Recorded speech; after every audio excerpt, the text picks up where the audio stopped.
આ ચોકલેટ કોને ખાધી હશે? મેં ફ્રીઝરમાં મૂકી હતી. હા, અમે તમારી ચોકલેટ નથી ખાધી કાંઈ.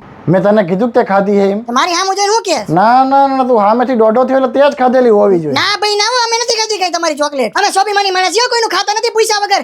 નામ ન ચડાવ તો મારા ખોટા લે. તો કોને ખાધી હશે? મમ્મીએ ખાધી હશે. મમ્મી કોઈ દી ખાય? તને શરમ આવે હે બોલતા છે જે?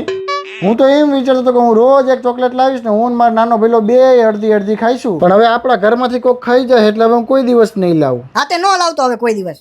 અને લાવી હોય તો વાંધો નથી, હું ધ્યાન રાખીશ તમ તારે. ના ના, ખોટી તારી ઉપાધિ રાખવી ને એટલે નહીં લાવું. ના ના, હવે વાંધો ન આવે, તમ તારું ધ્યાન રાખીશ ફૂલ. પછી કઈ ના રે ના, હવે એવું કઈ લાવી નથી. હા, નો લાવી તો કઈ નહીં, બરોબર? આમે ચોકલેટ ખાવાથી દાંત હળી જાય, અમારે ખાવી નથી ચોકલેટ. હા તો સરસ લ્યો. આજ હું એક ચોકલેટ લાવ્યો તો, પણ હવે તારા તો દાંત હળી જાય ચોકલેટ ખાવાથી, એટલે હું એકલો ખાઈ લઉં.